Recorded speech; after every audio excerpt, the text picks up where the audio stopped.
President Trump says his next priority in his push for peace in Ukraine is to broker a face-to-face meeting between Presidents Putin and Zelensky. After yesterday's talks at the White House with Trump and European leaders, Zelensky says he is ready to meet with Putin. The question now is what the Russian leader will do, and there are also questions about those so-called security guarantees Trump promised for Ukraine as well. Here's Kelly O'Donnell with the latest. Tonight, new clarity on a new limitation. The president saying no American ground troops to secure any truce in Ukraine. Well, you have my assurance that I'm president. A firmer stand than his response Monday when asked to rule out American forces. We'll let you know that. However, the president did promise U.S. participation to provide Ukraine with security guarantees they demand as part of a potential peace deal.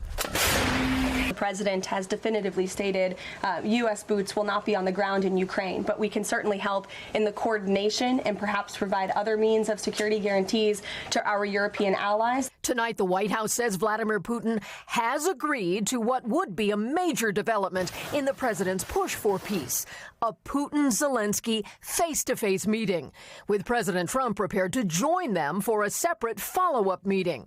He says he laid it out to Putin by phone. And I told him that we're going to set up a meeting with President Zelensky, and you and he will meet. And then after that meeting, if everything works out, okay, I'll meet and we'll wrap it up.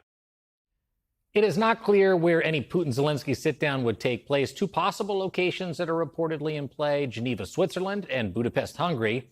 With me to talk about all of this, Ivo Daalder, former U.S. ambassador to NATO. He is now a senior fellow at the Harvard Belfer Center.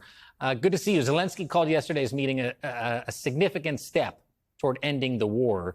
And he seems, open at times to talks with Putin, even though Russia started this conflict. What do you make of Trump's push to have them meet alone before the three sit down?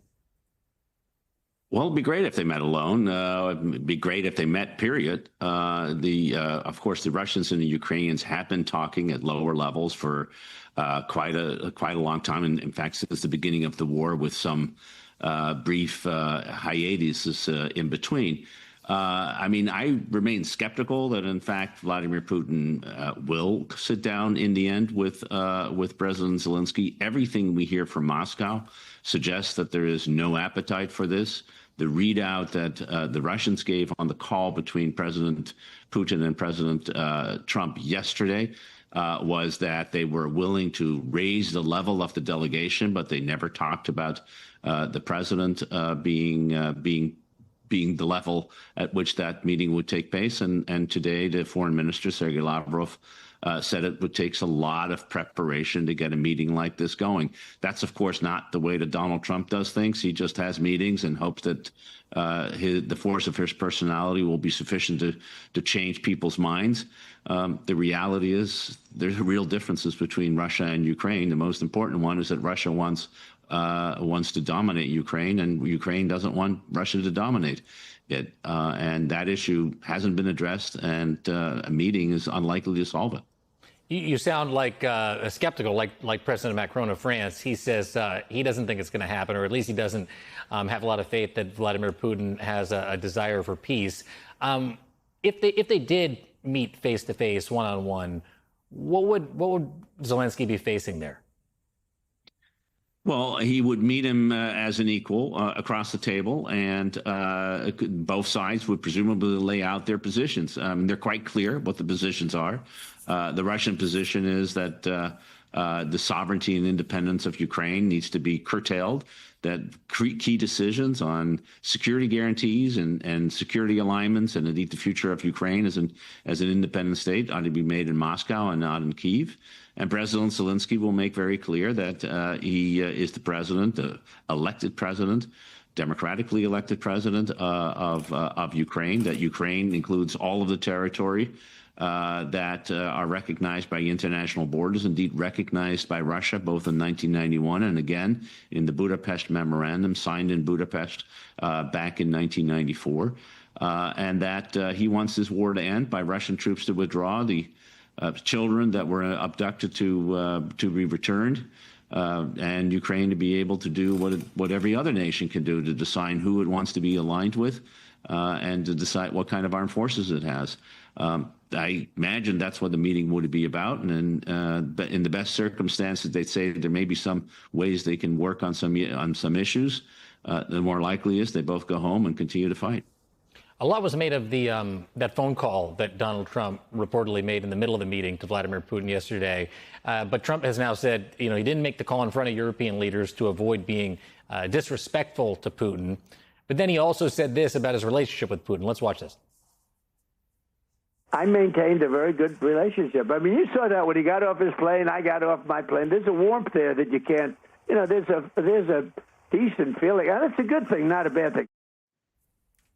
It is, it's extraordinary to hear that, I think, from an American president. What type of complications does that type of language from Donald Trump bring about in terms of ending this war? The complications is that he believes Vladimir Putin, who is a trained spy and liar. And we saw what happened. The reason that Donald Trump has changed his position on whether or not to start the peace process with the ceasefire is because Vladimir Putin told him, good luck, I'm not doing it. And so rather than saying, well, Mr. President, in that case, I'm going to put more pressure on you, I'm going to put sanctions on you, I'm going to make it more difficult for you to sell oil and gas around the world, he said, okay, I'll just adopt your position. So there is a problem if you think that the relationship between leaders is not based on interest, but based on some kind of personal chemistry, and that is sufficient to get things done. That's not how it works in the real world. May work that way in the real estate world, although I have my doubts. It certainly doesn't work in the diplomatic world, where real interests drive decisions by politicians, and Vladimir Putin has interests that are adverse to ours. Adverse clearly to Ukrainians and to Europe, and that is the problem that needs to be dealt with. He needs to be stopped and needs to be told that the only way this war is ending is with him withdrawing his troops and understanding that he can't achieve his goals through the use of force.